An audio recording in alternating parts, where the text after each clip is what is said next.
Yeah. Yo, ini bukan drama sinetron. Ini fakta sejarah yang perlu kamu tahu.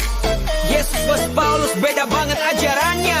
Mari kita bahas dengan beat yang catchy. Ho, ho, ho. Yesus bilang cintai sesamamu seperti dirimu sendiri. Paulus bilang perempuan di gereja harus diam, jangan banyak bicara. Allah, mana yang benar, mana yang asli? Yesus ajarkan cinta, Paulus bikin aturan kaku. Yesus makan sama orang berdosa, ngobrol sama pelacur. Paulus bilang jangan nikah sama non mukmin, itu dosa besar. Yesus terbuka, Paulus eksklusif. Yesus kasih sayang, Paulus bikin ribet. Paulus bilang aku datang bukan untuk menghakimi. Paulus bilang orang yang begini-begini masuk neraka. Yesus rendah hati, Paulus suka ngatur.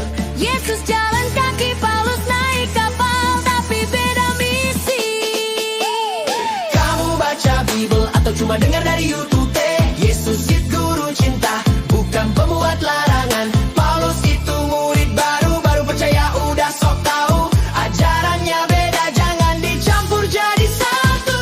Yesus bilang cinta, Yesus bilang cinta. Yesus bilang aturan, Yesus kasih sayang. Paulus bikin ribet, Yesus ajarkan kebebasan.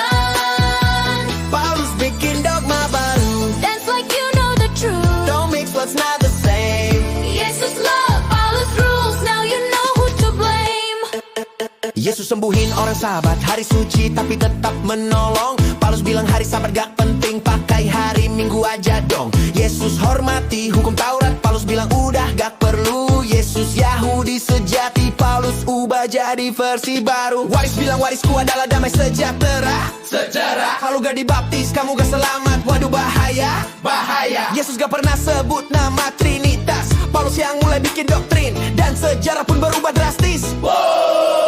Yesus hidup sederhana, tidur di kapal makan roti jelata. Paulus tulis surat-surat panjang, gizi dasar teologi abad ini. Tapi tunggu dulu, apa Yesus setuju